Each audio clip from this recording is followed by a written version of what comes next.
zvatotanga mhuri yezimbabwe iko zvinezvi. Tourism and Hospitality Industry Minister Barbara Rodzi has condemned certain local hotels for delivering substandard services following a delegation of United States guests who opted to leave a 5-star hotel in Harare due to lice infestation and soiled mattresses with stains. Imwe yacho inenge iri dziri dzato nyaya dzeinda manje.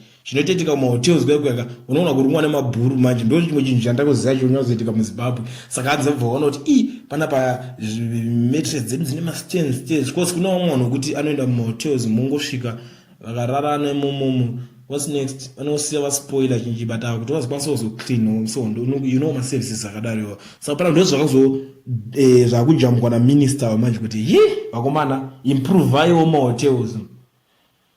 Bara meno muri Zimbabwe mkono nyaya iyi iri kutaurwa na minister pana pekuti mahotels anofana kuimprove. Vana notogara chitoitaura kuti akomana ukapinda mahotels. You know nyaya yakadai so is not an haisi nyaya yekuti ine chainokwanisa kubatsira hanyu maZimbabweans kunyanya. Saka dzingoriwo nyaya dzekuti tinongowana nadzo pana kuti timboonesana timbotaurirana kuti tipoitwa sei munoiponawo sei nyaya dzemahotels. Ende kune vakamboenda kumahotels kana kuti ma-guest houses, malodge. Share experience yenyu timbonzwa kuti zvakafamba sei ende kwakasangana nechiko. Inini zvangu yendatokuudzeyo mabhura akambondibhomba baba. Iwe